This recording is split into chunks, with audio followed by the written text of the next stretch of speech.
Hello everyone, welcome to this year's installment of Gothic November. So if you've been following me for a while, then you're probably already familiar and maybe you've already chosen some books to read for this year's tag.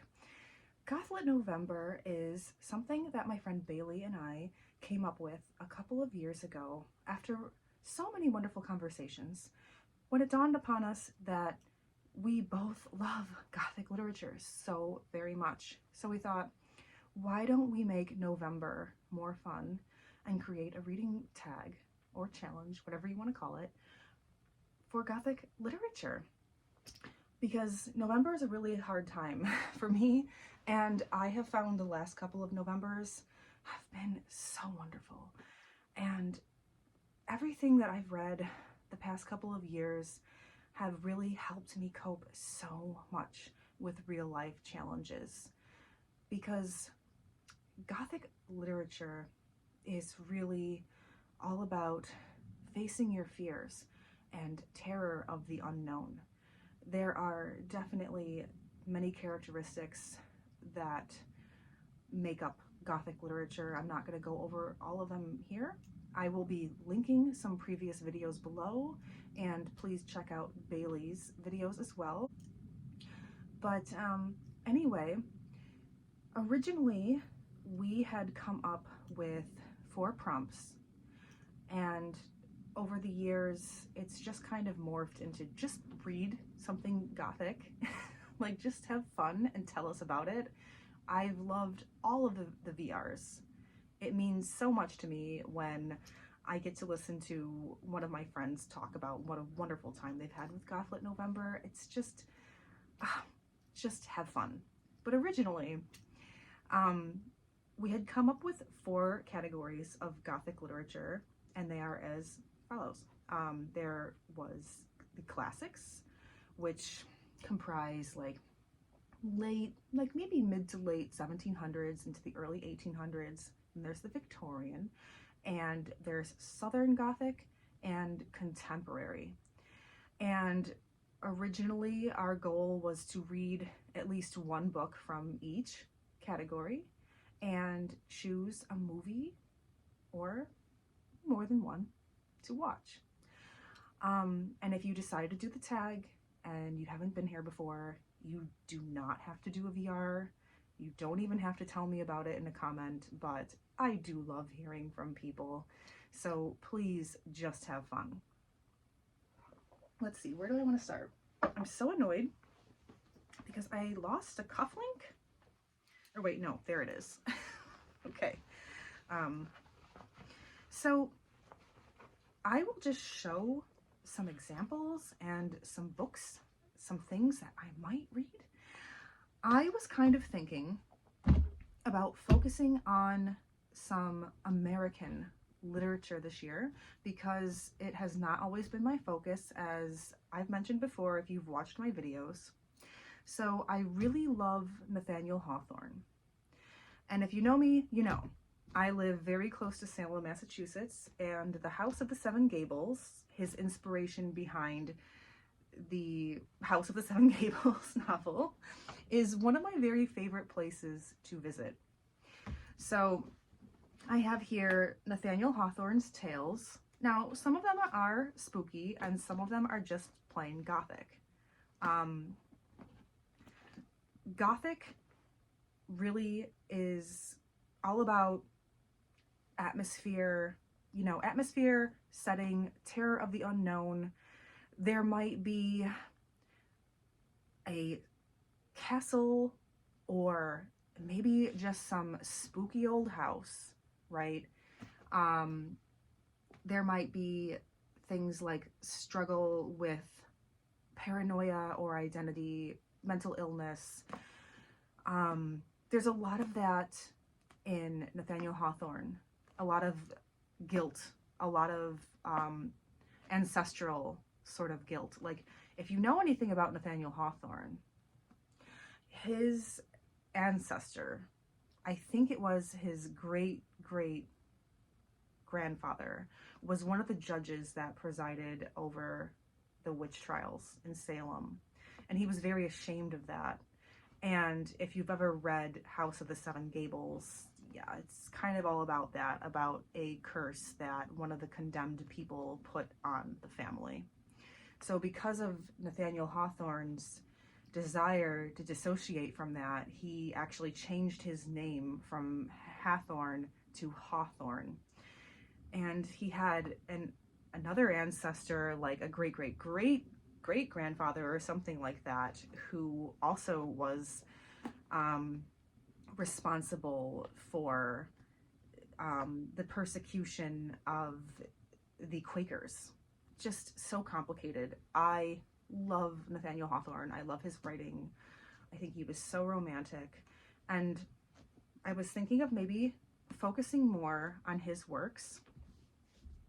I have this beautiful, beautiful antique copy of Twice Told Tales.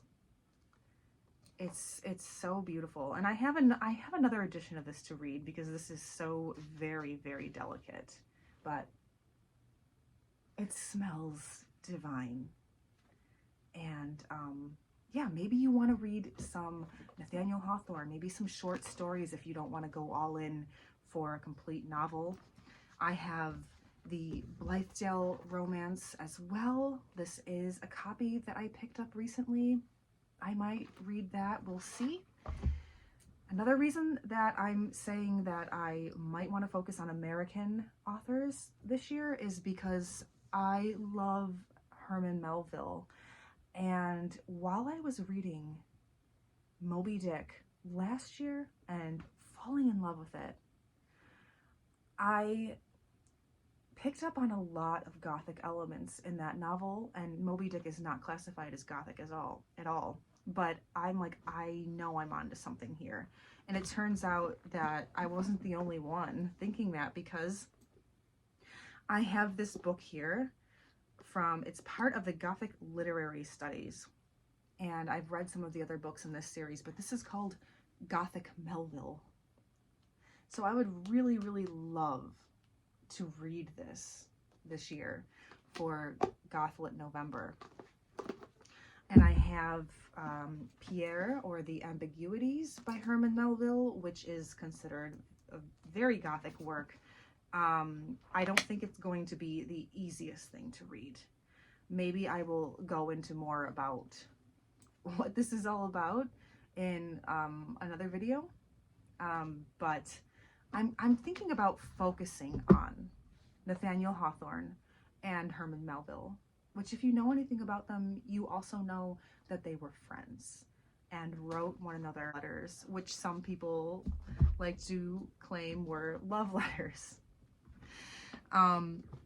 Anyway, I'm thinking about that, and maybe taking it a step further into American authors. I'm thinking about, this is kind of a stretch, but I'm thinking about reading Raintree County by Ross Lockridge Jr. This is set during the Civil War, like before and after the Civil War. And the author was an Indiana native.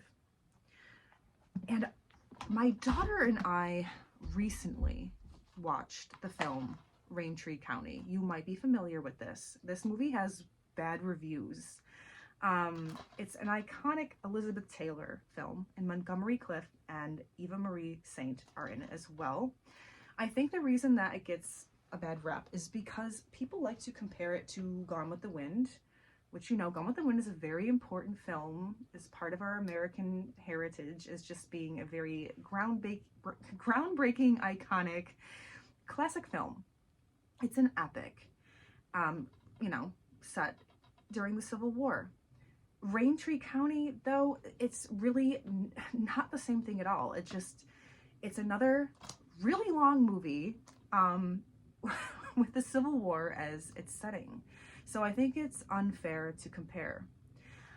I had seen this movie many times growing up, but I'd never really seen it in its entirety. It was kind of always on Turner Classic Movies, so I never really got to watch it from beginning to end. And I watched it with my daughter, and she was like, "Why do people say this movie sucks?" She's like, "I loved it." She's like, "I almost loved it more than Gone with the Wind. This is so good." the reason that I'm talking about this is because even my daughter picked up on it. She's like, is this Gothic? She's like, I think this is Gothic. Like, yeah, there are some serious Southern Gothic elements in this story. And I've had the book Raintree County. I've had this for probably 5 years or more, and I keep meaning to read it, but I wanted to wait for the right time. And right now I just feel very, very inspired to read it. And it's really been hailed as a masterpiece, but also one that has been neglected and people have forgotten about. So I'm really, really curious about it. And I mean, it's not categorized as Gothic, but really, I think that this could be like Southern Gothic. I'm not going to really talk about why, because I don't want to give away any spoilers, but I really, really, really loved the movie. So, like, what else? Beyond that, I'm not sure what I'm going to read and what I'm going to have time for. Maybe you just want to get into the basics. Like, my daughter recently picked up this very short introduction to Gothic literature at a museum gift shop. And she thinks if she has the time, she would like to read this. Maybe you want to do that. Maybe you want to get back to the beginning and read some classics. If you really, really, really want to be shocked, like, you can't go wrong with The Monk by Matthew Lewis. I read this a couple of years ago for the first time, and I was shocked. If you want to know more, I talk about this at length in one of my videos. I think it was my wrap-up video from the first year of Gothlit November a couple of years ago. I really did learn so much through reading this about Gothic literature, especially from this time, and everything that was going on politically that influenced the art of its time. So it's really not for the faint of heart at all. Like, I am not kidding when I say, like, this really shocked me. Really shocked me. In the beginning, it was like in a fun way. And then near the end, I was like, oh my God. Like, it was like upsetting. So, you know, reader be warned. But if you want to be shocked, you should read The Monk. I'm just saying, but you might want to check out my video where I talk about that. Maybe you want to read something more contemporary, something more like historical romance. Anya Sutton, you can't go wrong with Anya Sutton. I have a copy here of Green Darkness that I've had for a couple of years. I meant to get around to it, and I didn't have time because I was reading too much. But I will read the back of this one for you. This says, the young Celia has fallen helplessly in love with Stephen, the resident priest in the Catholic household of Sir Anthony Brown. Against his will, Stephen returns her love. Gripped by the sweetness of their forbidden passion, the young lovers become the victims of their savage times. Centuries later, their tragedy threatens the life and happiness of another Celia. She can only be saved by piercing the green darkness of the past and revealing its mysterious truth. So I read one of Anya Sutton's books for the first year of Gothlit November, and it was really fun, really easy to read. So that could be an option. Maybe, like I said, you want to just study more. Like this Cambridge Companion to the Brontes, you can't go wrong with the Brontes. I don't know if any Brontes will make it into my reading for this year, but we'll see. I tend to start reading for Gothlit November in November, but I extend it all throughout December because I find it so comforting and cozy for me throughout like the darkest periods of the year. So maybe you just want to study. Maybe you want to read some Gothic literature from the rest of the world, like In the Palm of Darkness by Myra Montero. This is a book that I am so very eager to read. I will read the back of this for you as well. The quest for an elusive amphibian in the mountains of violence-torn Haiti brings together an unlikely pair of hunters. Ooh. Try not to, hang on a second, they're kind of revealing too much. Yeah, they're kind of like revealing a little bit too much on the back, but this is one that is categorized as Gothic, and I'm really looking forward to. Maybe you would like to read some poetry. There's a lot of Gothic poetry. Actually, the first examples that we really have of vampires, like the vampire trope, come from poetry before they came from literature. Like Coleridge. Coleridge wrote about vampires in The Rime of the Ancient Mariner, and maybe even the poem Christabel. I have this Cambridge companion here to Coleridge that I've been really eager to read for some time.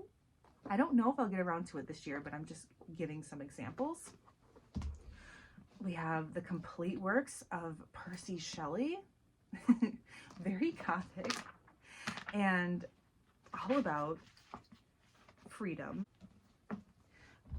Maybe you would like to read some Shakespeare.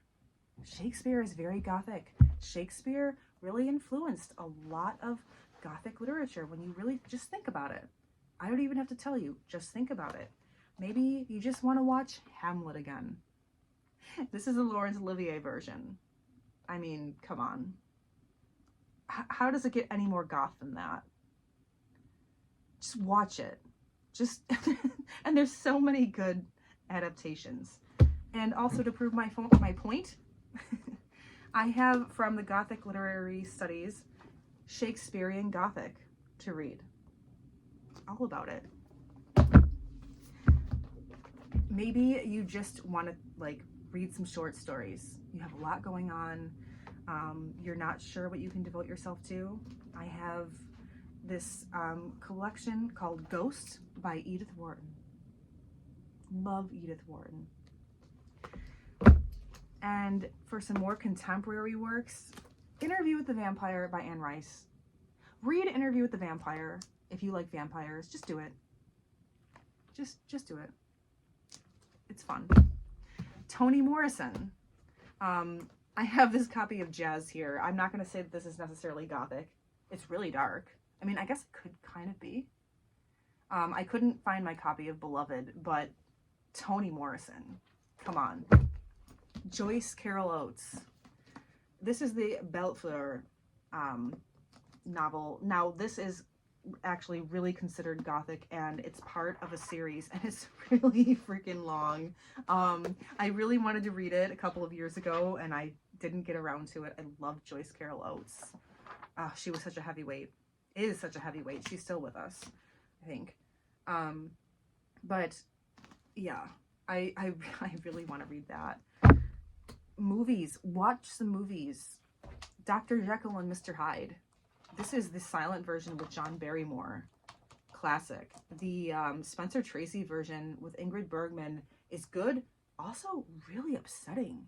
Like, that could be really triggering for some people because you could see, well, I'm not going to talk about it here, but whoa, amazing acting. Interview with the Vampire. This is an awesome movie, okay? Like, say what you want about Tom Cruise, but if you've read the novel and you've seen the movie, he is totally Lestat. Totally. Even Anne Rice admitted to that. She had her skepticism too. Interview with the Vampire. I would make Bella mad. Bella. I would make him mad if I didn't mention Dracula with Bela Lugosi. I mean, I always talk about this, but tried and true classic. Or maybe you want to try Nosferatu. the Werner Herzog version from the 70s. This is gorgeous. This is beautiful. You want some vampires. Maybe you want something stranger. Maybe you want something stranger for a movie. Try Powell and Pressburger's The Tales of Hoffman. This is from the team that created The Red Shoes. And Hoffman, if you don't know, E.T.A. Hoffman, I read some of his short stories last year for Gothic November. These are excellent, and I'm going to read some more. Maybe for this challenge. We'll see. We'll see. I might make another video where I give you an actual TBR. This is kind of a TBR. I'm not sure. I mean, obviously, no. I'm not reading Interview with the Vampire right now. I'm not, like, reading some of the things that I talked about. But we'll see what I have time for. And I am just so very excited. Gothic November and also Fanguary. While I'm at it, I will mention Fanguary. That is Candy's challenge. I will link her channel below. She did a Fanguary challenge last year for reading vampire novels, and rereading Dracula really changed my life, and it really helped me through some very harrowing times. Like I said, it's really all about facing your fears. When you face your fears, you face the truth. And if you can face the truth, you can face life. Because it's true. Like, if you can't face truth, you can't face life. And sometimes our lives are just very, very Gothic.